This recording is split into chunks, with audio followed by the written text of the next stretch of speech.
మమ్మల్ని మొదటగా పరిశుద్ధాత్మ దేవునికి వందనాలు చెల్లిస్తూ ఆయన ప్రేమతో ఆహ్వానించిన ప్రియ దైవజనులు పాస్టర్ సాగర్ గారికి ఇక్కడ వచ్చిన బిడ్డలందరికీ శుభాలు, అందరికి వందనాలు చెల్లిస్తున్నాను. దేవుడు మిమ్మలను మీ కుటుంబాలను దేవుడు దీవించును గాక. చెప్పండి హల్లెలూయా. అందరు బాగున్నారు కదండి. చాలా సంతోషం. చాలా విలువైనటువంటి సమయాలు ఇవి కనుక మరి మనం ఈ సమయాన్ని మనం దేవుని సన్నిధిలోకి వచ్చి మనము ఈ రీతికి మనం కలిగి ఆయన సన్నిధిలో మనం ఆరాధిస్తున్నామంటే మనము చాలా భాగ్యవంతులు. స్తోత్రం కలుగును గాక. పరిశుద్ధ గ్రంథములో ఒక మాట మనం జ్ఞాపం చేసుకుందాం. అపోస్తుల కార్యాలు మనం జ్ఞాపం చేసుకుందాం. అపోస్తుల కార్యములు బైబిల్లో ఉన్నవారు ప్రతి ఒక్కరూ మీ గ్రంథాలను తెరవండి. అపోస్తుల కార్యాలు 9వ అధ్యాయము 31వ వచనాన్ని మనం జ్ఞాపం చేసుకుందాం. పరిశుద్ధ గ్రంథము నుండి అపోస్తుల కార్యములు 9వ అధ్యాయము 31వ వచనాన్ని మనం జ్ఞాపం చేసుకుందాం. కావున గలిలయ సమరయ దేశమంతటా సంఘము క్షేమాభివృద్ధి నొందుచు సమాధానము కలిగి ఉండెను. మరియు ప్రభునందు భయమును పరిశుద్ధాత్మ ఆదరణయు కలిగి నడుచుకొనుచు విస్తరించుచు. దేవుడు ఈ మాటలను దేవుడు దీవించును గాక. ఆమేన్. ప్రతి ఒక్కరూ క్షేమం కోరుకుంటారు కదండి. ప్రతి ఒక్కరూ చర్చికి వచ్చినా, 10 మందిలో కూర్చున్నా, లేదా 2-3 కూర్చుని మాట్లాడినా ప్రతి ఒక్కరి యొక్క ఆలోచన కోరిక ఎలా ఉంటుందంటే, నేను క్షేమంగా ఉండాలి, నా కుటుంబం క్షేమంగా ఉండాలి, నా బిడ్డలు క్షేమంగా ఉండాలి, యజమాను లేకపోతే భార్య భర్తలు ఇరుగు పొరుగు వారు అందరూ కూడా ప్రతి నోట వచ్చే ప్రతి మాట ప్రభు దగ్గరకు వచ్చినా, దేవుని పిల్లరా మనం ఒక్కరిగా ఉండి కలిగి మనం మన నోట మనకు ఉద్దేశాలు మన ఆలోచనలో చిట్టి చివరికి ఆఖరిగా మనం కోరుకునే మాట ఏంటంటే, నన్ను క్షేమంగా ఉంచునైనా. ఒక ఎకరం పొలం ఉందనుకో, ఆ పొలములో నాటు వేసిన ఆ పొలం మా ఇంటికి క్షేమముగా రావాలి. ఏమంటే బిడ్డరా, నూతనమైనటువంటి బిడ్డలు జతపరిచినప్పుడు వీరు క్షేమముగా ఉండాలి. అంతే కదండి. బిడ్డలు చదువుకుంటున్నారు, అడుగులు వేస్తున్నటువంటి ఆ బిడ్డల యొక్క అడుగులను తల్లిదండ్రులైనా కోరేది, సేవకులైనా కోరేది, దేవుని బిడ్డలారా పెద్దవారైనా కోరుకునేది ఏ మాట అంటే, ఈ బిడ్డలు క్షేమముగా ఉండాలి. స్తోత్రం కలుగును గాక. అన్ని క్షేమాలుగా మనము కోరుకుంటాం, కానీ ఇక్కడ బైబిల్లో చెబుతున్న మాట సంఘం క్షేమంగా ఉండాలి. హల్లెలూయా. ఎవరైతే ఈ మాట కోరుకుంటారో దేవుడు ఖచ్చితంగా మీ కోరికని దేవుడు తీరుస్తాడు. ఈ రోజున మన కోరిక, మన ఆలోచన, మన ఉద్దేశాలు ఎలాగుండాలంటే, నా సంఘము క్షేమంగా ఉండాలి. నా సంఘము, నేను వెళ్ళే సంఘము అది ఎలాగుండాలంటే, అది మంచి క్షేమాభివృద్ధి కలిగినటువంటి సంఘముగా ఉండాలి అని నువ్వు కోరుకోవాలి. మా దైవజనులు ఒక మంచి శ్రేష్టమైనటువంటి మరి వాక్యాన్ని అది మాకు బోధించినప్పుడు, అది మేము విన్నప్పుడు మా జీవితంలో ఒక మంచి క్షేమాలుగా మేము చూడాలి. ఏనంటే దేవుని బిడ్డలారా, ఇక్కడ దేవుని యొక్క వాక్యం చెబుతున్న మాట, ఈ రోజులు ప్రజలు కోరుకోవలసినటువంటి మాట ఏంటంటే, నా సంఘము క్షేమంగా ఉండాలి అని నువ్వు కోరుకోవాలి. ఈ రోజున కోరుకునే బిడ్డలు చాలా తక్కువ. సంఘాన్ని కోరుకోవాలి. సంఘం అంటే దేవుని బిడ్డలారా, అది ఒక గొప్ప వ్యవసాయము లాంటిది. వ్యవసాయంలో పైరు ఏ రీతిగా ఫలించి అభివృద్ధి కలగాలని రైతు కోరుకుంటారో, అలాగే దేవుని పిల్లారా, దేవుని బిడ్డలైనటువంటి విశ్వాసులైనటువంటి మీరు దేవుని యొక్క సేవకులు, పరిశుద్ధాత్మ దేవుడు కూడా కోరుకునేది సంఘక్షేమం కొరకు కోరుకుంటారు. ఈ రోజున ఉదయం లేవంగానే దేవుని బిడ్డలారా 24 గంటలు ఏదో ఒక సమయంలో, ఏదో ఒక నామములో, ఏదో ఒక సమయంలో నువ్వు కోరుకోవాలి, నేను వెళ్తున్న సంఘం క్షేమాభివృద్ధి కలిగి ఉండాలి. స్తోత్రం కలుగును గాక. చెప్పండి హల్లెలూయా. ఈ మాటలు ఎవరి నోట, ఈ మాటలు ఎవరి హృదయాలలో, ఈ మాటలు ఎవరి యొక్క ఆలోచన కలిగి ఉంటారో దేవుని బిడ్డలారా, ఖచ్చితంగా నీ కోరికని ఆ సంఘం మీద ఉంచినటువంటి ఆ కోరికను నువ్వు ఎప్పుడైతే కోరుకుంటావో ఖచ్చితంగా దేవుడు నీ కోరికను కూడా దేవుడు తీరుస్తాడు. చేతులెత్తి స్తోత్రాలు చెల్లిద్దామా? హల్లెలూయా. దేవుని బిడ్డలారా, మీరు కోరుకోవాలి. ఏం కోరుకోవాలంటే నా సంఘము క్షేమంగా ఉండాలి. పొలము కంటే, బిడ్డల కంటే, ఏమండి దేవుని బిడ్డలారా, ఇంకా మీ కుటుంబాల కంటే, ఇంకా అనేకమైనటువంటి విషయాలు కోరుకునే దానికంటే నువ్వు కోరుకోవాల్సింది ఒకే ఒక మాట, నేను వెళుతున్న సంఘము క్షేమాభివృద్ధి కలిగి ఉండాలి. ఆమేన్, ఆమేన్. చూడండి, ఇలా కోరుకునేవారు వినండి, సంఘాన్ని క్షేమంగా ఉండాలని కోరుకునే వారి యొక్క ఉద్దేశాలు ఒక్కొక్కటి మనం జ్ఞాపం చేసుకుంటే, బైబిల్ గ్రంథాల్లో మనం జ్ఞాపం చేసుకుంటే, మొదటిగా ఉంటుంది దేవుని యొక్క వాక్యము, సంఘము క్షేమాభివృద్ధి నొందొచ్చు, సమాధానము కలిగి ఉండుడి. స్తోత్రం కలుగును గాక. మనం ఎలాగుండాలంట? సంఘానికి వచ్చేవాళ్ళు మనం ఎలాగుండాలి? దేవుని అంగీకరించేవారు ఎలాగుండాలి? దేవుని వాక్యాన్ని వినేవారు ఎలాగుండాలి? పాటలు పాడేవారు దేవుడు పాటలు పాడేవారు ఎలాగుండాలి? దేవుని స్తుతించేవారు ఎలాగుండాలి? దేవుని నామాన్ని మహిమపరిచేవారు ఎలాగుండాలి? సంఘ క్షేమాన్ని కోరేవారు ఎలాగుండాలంటే సమాధానము. స్తోత్రం కలుగును గాక. ఈ లోకములో మనము దేన్ని అనుభవించిన సమాధానం మనకి ఉండదు. కానీ క్రీస్తు అని ఆయన్ని మనం అంగీకరించినప్పుడు, ఆయన సంఘాన్ని మనం ప్రేమించినప్పుడు, దేవుని బిడ్డలారా, సంఘం ఎవరిది? సంఘం ఎవరిది? ఇది యేసయ్యది. ఈ సంఘం ఎవరిది నాన్న? యేసు ప్రభుది. యేసు ప్రభు నీ కొరకు నా కొరకు కట్టించినటువంటి ఇది ఒక సంఘము. దేవుని బిడ్డలారా, అందరూ కలిసి దేవుని సన్నిధిలో దేవుని నామాన్ని ఆరాధిస్తాకి, దేవుని సన్నిధిలోకి వెళ్ళి మన విషయాలన్నీ చెప్పుకున్నటాకి దేవుడు మనకిచ్చిన ఇది ఒక గొప్ప సంఘము. దేవుని యొక్క సన్నిధి క్షేమం ఉండాలని, సంఘము క్షేమం ఉండాలని నువ్వు కోరుకునేటప్పుడు దేవుని బిడ్డలారా, దేవునికి ఖచ్చితంగా సమాధానం దేవునికి ఇస్తాడు. బైబిల్ చెబుతున్న ఒక చక్కటి మాట, అది ఏ మాట అంటే సమాధానము కలిగి ఉండాలి. స్తోత్రం కలుగును గాక. సమాధానం లేకపోతే కుటుంబాలు క్షేమంగా ఉంటాయా? సమాధానం లేకపోతే పండే పొలము క్షేమంగా ఉంటుందా? సమాధానం లేకపోతే బిడ్డలు ఎలాగుంటారు? ఒకసారి ఆలోచించి దేవుని బిడ్డలారా. కనుక దేవుని వాక్యం చెబుతున్న మాట, సమాధానం కలిగి మనం ఉండాలి. మనము సమాధానం కలిగి ఉన్నప్పుడు దేవుని బిడ్డలారా, మన నోట ఏమొస్తుందంటే నా సంఘం క్షేమంగా ఉండాలి అని మాట వస్తుంది.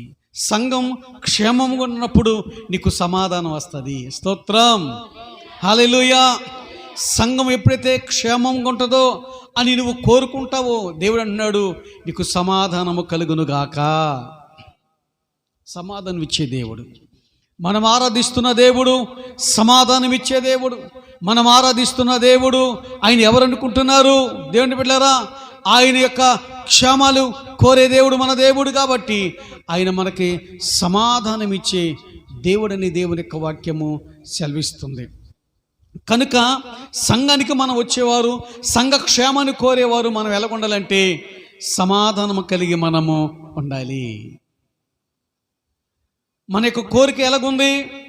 సంఘం క్షేమంగా ఉండాలి, సంఘము విస్తరించాలి, సంఘము ఫలించాలి, సంఘము నానాటికి ఆశీర్వదించాలి. నా సంఘము ఎలా ఉండాలంటే అలాగా మరి 60 100 ఫలించాలి అని నువ్వు కోరుకున్నప్పుడు దేవుని బిడ్డలారా, దానికంటే ముందు నువ్వు ఎలా ఉండాలి? మనం ఎలా ఉండాలంటే సమాధానము కలిగి మనము ఉండాలి. మనం ఎప్పుడైతే సమాధానం కలిగి దేవుని మందిరానికి మనం వస్తామో, నీ వెంట మరొక బిడ్డ నీ చెంగు పట్టుకుని మందిరానికి వస్తుంది. స్తోత్రం కలుగునుగాక. చెప్పండి హల్లెలూయా. ఎంతమంది ఉన్నారు అనేది కావద్దు, ఎన్ని వందల వేల మంది ఉన్నదని అది కాదు. కానీ దేవుని బిడ్డలారా, నువ్వు సంఘాన్ని ప్రేమించే బిడ్డవైతే నువ్వు సమాధానం కలిగి నువ్వు ఉండాలి. నీ సమాధానాన్ని బట్టి నీ సంఘము, నువ్వు వెళ్తున్నటువంటి సంఘము క్షేమాభివృద్ధి కలిగి ఉంటుంది. స్తోత్రం కలుగునుగాక. చెప్పండి హల్లెలూయా. రెండో విషయం మనం జ్ఞాపం చేసుకుంటే మరియు ప్రభునందు భయము కలిగి మనం ఉండాలి. సంఘానికి వచ్చేవారు ఎలాగుండాలి? సంఘం ఎవరిది? యేసయ్యది. కనుక యేసయ్య సంఘానికి, యేసయ్య పాదాల దగ్గరికి, ఆయన సన్నిధికి మనం ఎలాగ రావాలి? భయము కలిగి మనం ఉండాలి. భయం లేకపోతే ప్రయోజకరం లేదు. మనకు భయం ఉండాలి. సంఘం అంటే భయం ఉండాలి. దేవుని వాక్యం అంటే భయం ఉండాలి. దేవుని యొక్క దాసులంటే భయం ఉండాలి. మనం వెళ్తున్నటువంటి సంఘము పరిశుద్ధత కలిగిన సంఘము. మనం ఎక్కడికి వెళ్తున్నామంటే దేవుని యొక్క పాదాల దగ్గరికి వెళ్తున్నాం, దేవుని సన్నిధికి మనం వెళ్తున్నాము. కాబట్టి మనము భయము కలిగి ఆయన దగ్గరికి మనం వెళ్ళాలి. హల్లెలూయా. చెప్పండి హల్లెలూయా. చెప్పండి హల్లెలూయా. భయము కలిగి దేవుని పిల్లారా, దేవుని సన్నిధికి నీవు వచ్చినప్పుడు నీ సంఘము విస్తరిస్తుంది. ఆమేన్. చెప్పండి హల్లెలూయా. మూడో విషయం మనం జ్ఞాపం చేసుకుందాం. పరిశుద్ధాత్మతో నింపబడాలి. మూడో విషయం మనం జ్ఞాపం చేసుకుంటే, దేవుని పిల్లరా, సంఘ క్షేమాన్ని కోరే నువ్వైతే, దేవుని పిల్లరా, ఆ క్షేమం కోరే బిడ్డ, దేవుని సన్నిధికి వచ్చే బిడ్డ మనం ఎలాగా కలిగి ఉండాలంటే, దేవుని బిడ్డలారా, ఇక్కడ చెప్పే కదా, సమాధానము కలిగి మనము ఉండాలి. రెండవది దేవుని భయము కలిగి మనము ఉండాలి. మూడవది ఎలాగ ఉండాలంటే పరిశుద్ధాత్మతో నింపబడి, పరిశుద్ధాత్మ ఆదరణ కలిగి మనం ఉండాలి. ఈ రోజున దేని మీద నీ ఆదరణ? ఒకసారి ఆలోచించు. సంఘాన్ని ప్రేమించే బిడ్డవు కదా, దేవుని యందు భయభక్తులు కలిగిన బిడ్డవు కదా, దేవుని యందు సమాధానం కలిగిన బిడ్డవు కదా, సంఘక్షేమాన్ని కోరే దేవుని బిడ్డవు కదా, పరిశుద్ధాత్మ దేవుని అనుభవించినటువంటి బిడ్డవు కదా. ఈ రోజున నువ్వు దేని మీద నీ ఆదరణ? ఇంటి ముందు వేసే ముగ్గు మీద, తాయిత్తు మీద నీ ఆదరణ ఒకసారి జ్ఞాపం చేసుకో. శుభమంట ఇల్లు కడితే ఆ ఇంటికి ఏం పెడతారండి? అర్థమైందండి? ఆలోచించి దేవుని బిడ్డ, ఈ రోజున దేని మీద నీ ఆదరణ, దేని మీద నీ ఉద్దేశం, దేని మీద నీ ఆలోచన, దేని మీద నువ్వు వేసుకున్నటువంటి ఆ విశ్వాసం అనే పునాది జ్ఞాపం చేసుకో. బైబిల్ చెబుతున్న మాట, పరిశుద్ధ ఆత్మ ఆదరణ కలిగి మనము ఉండాలి. దేని మీద నీ ఆదరణ ఒకసారి జ్ఞాపం చేసుకో. ఇటు సంఘాన్ని ప్రేమిస్తూనే ఉంటారు, ఇటు సంఘానికి వస్తూనే ఉంటారు. దేవుని బిడ్డలారా, సేవకులు కనపడినప్పుడు అలా ప్రజలు అని చెప్తూనే ఉంటారు, గడగడలాడుతూ అన్ని కార్యక్రమం చేస్తారు. కానీ సమయం వచ్చేప్పటికి దేని మీద మనము ఆదరణ? అవునా కాదా? ఈ రోజున సంఘాల్లో దేవుని యొక్క ప్రజలు కొన్ని సంఘాల ప్రజలు కనపడలేదు. కారణం అంటే ఒకసారి జ్ఞాపం చేసుకోండి. పరిశుద్ధాత్మని ఆదరణ మనము లేము. దేని మీదో ఆదరణ, దేని మీదో ఆదరణ, దేని మీదో ఆదరణ. ఆలోచించి దేవుని బిడ్డ ఏదైనా శుభమంట బిడ్డ పుట్టారనుకో, ఆ బిడ్డకి ఏదైనా చిన్న మచ్చ ఏదైనా ఉందనుకో, ఇంకెక్కడికి వెళ్ళిపోతారో ఆలోచించు. అవునా కాదండి? ఇట్లాంటివి చెప్పాలంటే చాలా ఉన్నాయండి. ఈ రోజున మనిషిగా దేవుని పోలిక పుట్టిన నీవు, నీ ఆలోచన, నీ మనస్సు, నీ హృదయము ఎలాగుండాలంటే కేవలం పరిశుద్ధాత్మ దేవుని మీదే ఆదరణ. ఆమేనండి, ఆమేనండి. దేవునామానికి మహిమ కలుగునుగాక. అనంత దేవునామానికి మహిమ కలుగునుగాక. అనంత దేవునామానికి మహిమ కలుగునుగాక. ఆదరణ కలిగి నడుచుకొనుచు విస్తరించుచుండేను. స్తోత్రం కలుగునుగాక. ఈ మాటలు ఒకసారి జ్ఞాపకం చేసుకో. సంఘాన్ని ప్రేమించే బిడ్డవైతే ఈ లక్షణాలు కలిగి నువ్వు ఉండాలి. ఈ లక్షణాలు కలిగి నువ్వు ఉన్నప్పుడు నీ జీవితంలో ఒక గొప్ప సంతోషం, స్తోత్రం కలుగును గాక. సంఘాన్ని ప్రేమించే వారి కుటుంబాలు సంతోషంగా ఉంటాయి. ఆమేనండి. సంఘాన్ని ప్రేమించే ప్రతి కుటుంబం దేవుని బిడ్డలారా ఎలాగుంటే తెలుసండి, గొప్ప దీవులుగా ఉంటాయి. దేవుని సేవకుల్ని ప్రేమించే ప్రతి కుటుంబం, ఏ కుటుంబమైనా సరే దేవుని బిడ్డలారా, వారి కుటుంబాలు చాలా సంతోషముగా ఉంటాయి. మీరు అనుకోవాలి, సంఘాన్ని ప్రేమించే వాళ్ళు ఎలాగుంటారో తెలుసండి. ఒకసారి ఆలోచించి దేవుని బిడ్డలారా, నా సంఘములో ఏది కొదువైందో ఒకసారి వినండి. ఒక మంచి విత్తనం ఉందండి. ఆ విత్తనం, ఒక్క విత్తనం చాలండి. అది మనం నాటింది ఒక విత్తనమే, అది ఒక మొక్కే వస్తుంది. దేవుని బిడ్డలారా, అది ఇంచుమించు ఎన్నో కొమ్మలు అది కాస్తది, విస్తరిస్తుంది. స్తోత్రం కలుగును గాక. హల్లెలూయా చెప్పండి, హల్లెలూయా. దేవుని బిడ్డలారా, ప్రార్థన విత్తనం మనం వేసి సంఘము కొరకు మనము కన్నీళ్లు విడుస్తూ, దేవుని బిడ్డలారా, సంఘము కొరకు ప్రయాసపడి, సంఘము కొరకు ఎప్పుడు మెలుకుంటా అప్పుడు మెలుకుగా ఉండేప్పుడు ప్రార్థన చేస్తూ, అయ్యో నా సంఘము అని చెప్పేసి ఎవరైతే ఆశ కలిగి ఉంటారో దేవుడు అన్నాడు మీరు మహా అభివృద్ధి కలిగి ఉంటారు. సంఘాన్ని ప్రేమించే బిడ్డగా నువ్వు ఉండాలి. చాలామంది కుటుంబాలు ప్రేమిస్తారు, అందాన్ని ప్రేమిస్తారు, ఏమండి, వస్త్రాలు ప్రేమిస్తారు, చాలా చాలా చాలా రకరకాలుగా బంగారాన్ని, ఎండిని, అన్నిటిని ప్రేమిస్తారు. కానీ సంఘాన్ని ప్రేమిస్తారా? చూడండి, మనుషుడికి ఏదైనా గాయపడితే అయ్యో అని చెప్పేసి చాలా రకరకాలుగా మనము అనుకుంటాం. దాన్ని క్షేమం ఉండాలని, ఏమండి, దానికి ఏది కూడా తగలకూడదని చెప్పేసి ఎంత రకరకాలు కలిగి మనము ఉంటాము. దేవుని యొక్క వాక్యం చెబుతున్న మాట, సంఘం కొరకు ఎవరైతే ప్రయాసపడి సంఘము కొరకు మరి ప్రార్థిస్తారో వారి జీవితంలో గొప్ప కార్యాలు జరుగుతాయి. స్తోత్రం కలుగును గాక. చెప్పండి హల్లెలూయా. బైబిల్ ఇంకో మాట మనం జ్ఞాపకం చేసుకుందాం. చూడండి, ఒక మాట మనం జ్ఞాపకం చేసుకుందాం. గలతీయులకు రాసినటువంటి పత్రికను ఒకసారి మనం జ్ఞాపకం చేసుకుందాం.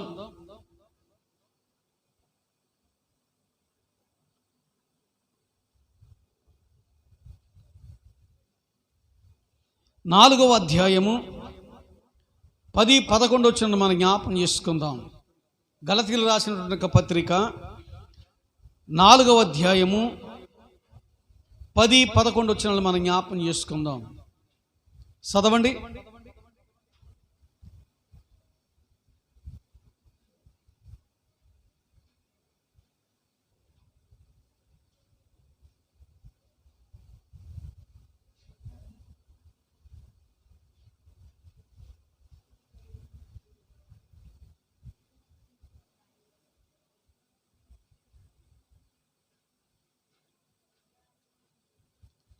నాలుగవ అధ్యాయము 10వ వచ్చును 11 వచ్చును మన జ్ఞాపకం చేసుకుందాం.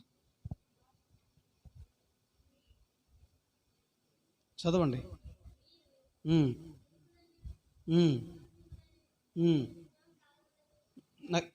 నాకు వినపడట్లేదు, అసలు నీకే వినపడుతుందా లేదా అర్థం కావట్లేదు. దినములను, మాసములను, సంవత్సరములను మీ విషయమై నేను పడిన కష్టము వ్యర్థమైపోయినదేమో. చూసారా, దైవజనుడు అంటున్నాడు, మీ కొరకు నేను చాలా ప్రయాసపడుతున్నాను, మీ కొరకు చాలా చాలా నేను ప్రయాసపడుతున్నాను, మీ కొరకు చాలా కన్నీళ్లు విడుస్తున్నాను. మీరు క్షేమంగా ఉండాలని, పరిశుద్ధత కలిగి ఉండాలని, సమాధానం కలిగి ఉండాలని, దేవునికి ఆశీర్వాదాలు మీకు రావాలని నేను పడుతున్న ప్రయాస. కానీ సేవకుడు ప్రయాసపడుతుంటే ఈ ప్రజలు ఏం చేస్తున్నారంటండి, మొదట చదువున్నాను ఒక మాట, మీరు మాసములను చదువు మీరు దినములను మాసములను సంవత్సరములు ఆచరిస్తూ దేని ఆచరిస్తున్నారంటండి? అర్థమవుతుంది మీకు? అర్థమవుతుందండి? ఆలోచించి దేవుని బిడ్డలారా, సంఘము కొరకు ఎవరు ఆలోచిస్తలేదు కానీ, సంఘక్షేమాల కొరకు ఎవరు ఆలోచిస్తలేదు కానీ, దేని కొరకు ఏట్ల కొరకు ఈ మనుషుడు ఆలోచిస్తున్నాడో ఒకసారి జ్ఞాపం చేసుకో. అందుకే దైవజనుడు, మీ కొరకు పడిన ప్రయాస వ్యర్థమైపోద్దేమో. ఎంత ప్రయాసపడుతున్నారు ఈ రోజున దైవజనులు. ఒక్కసారి ఆలోచించండి దేవుని పిల్లారా, మీ కొరకు ఎంత ప్రయాసపడుతున్నారో, మీ కొరకు ఎంత కన్నీళ్ళు విడుస్తున్నారో, మీ కొరకు ఎన్ని దినాలు ఎన్నిసార్లు మోకరించి మీ కొరకు ప్రయాసపడుతున్నాడో ఒక్కసారి జ్ఞాపం చేసుకోండి. ఈ రాత్రి దేవుని యొక్క వాక్యం చెబుతున్న మాట,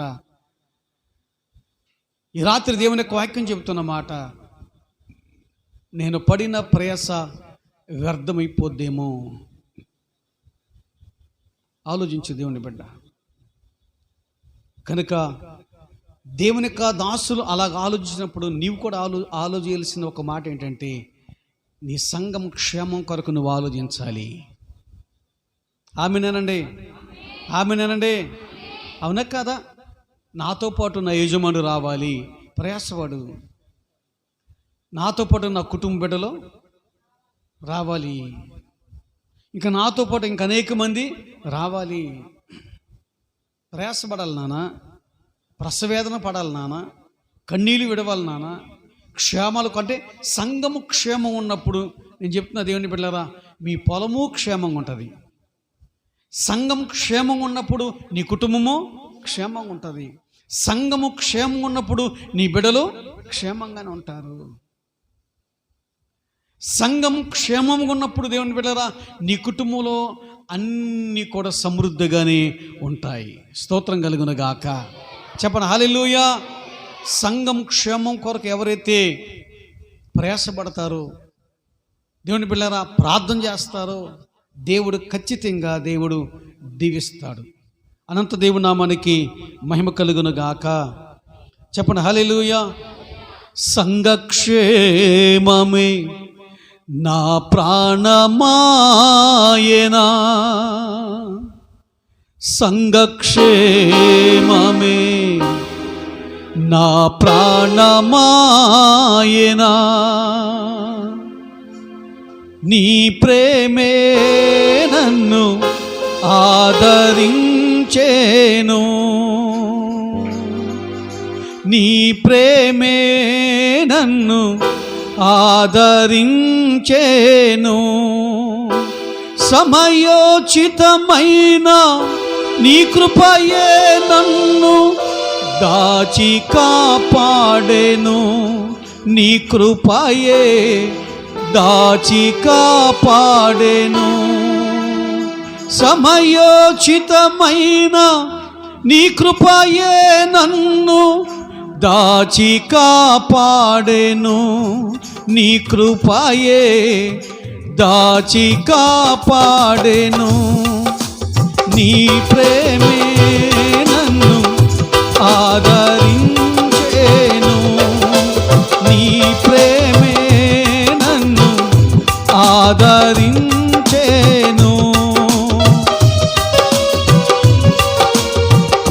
చీకటి కెరటాలలో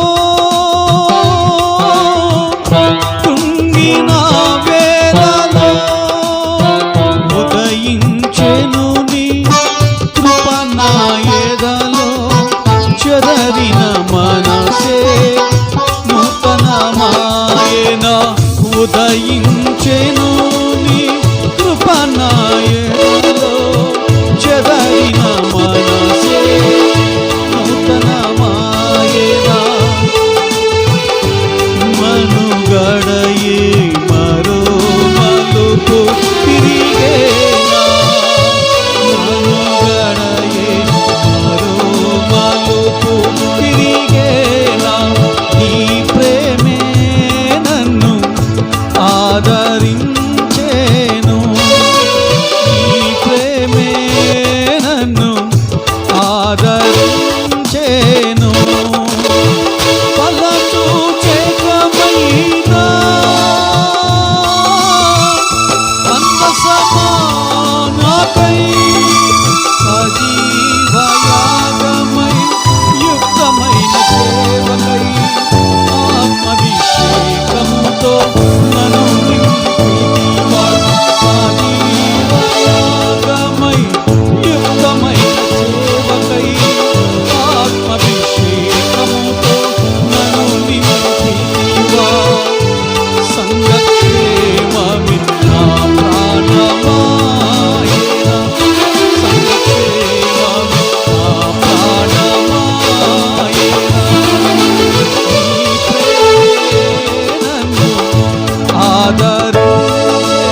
చెప్పండి హల్లెలూయా.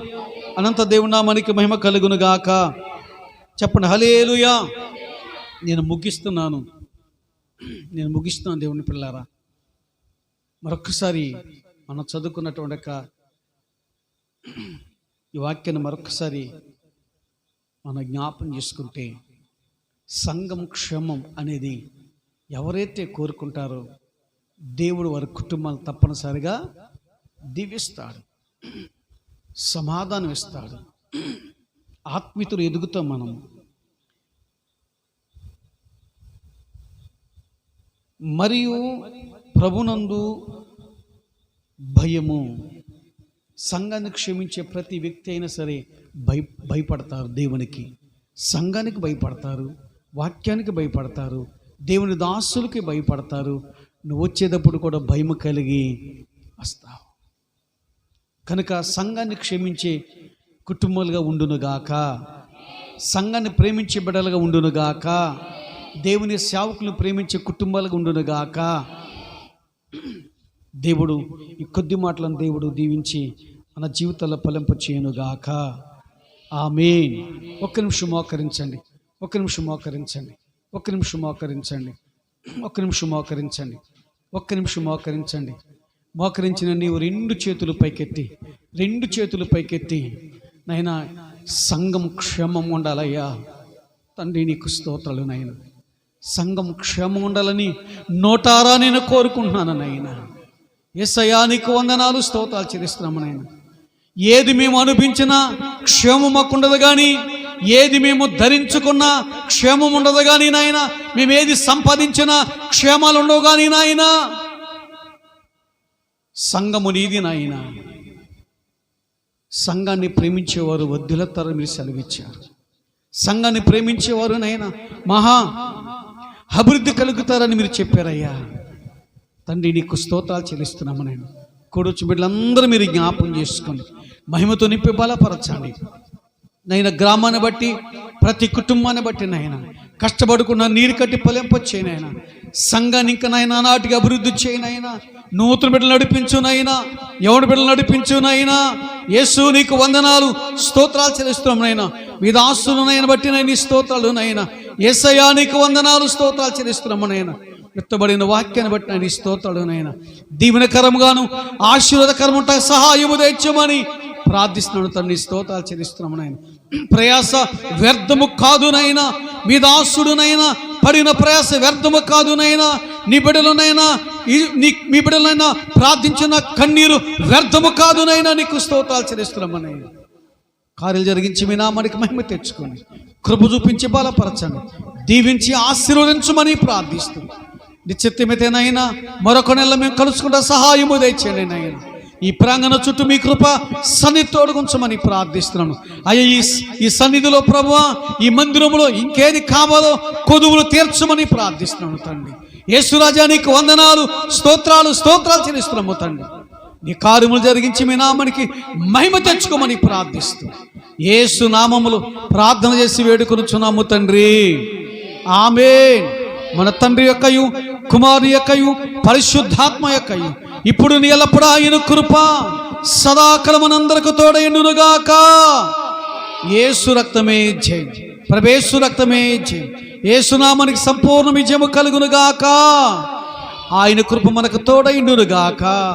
నూతనమైన కార్యం దేవుడు మన పట్ల జరిగించి అప్పగించునుగాక. ఆమేన్. ఆమేన్. అందరికి వందనాలు.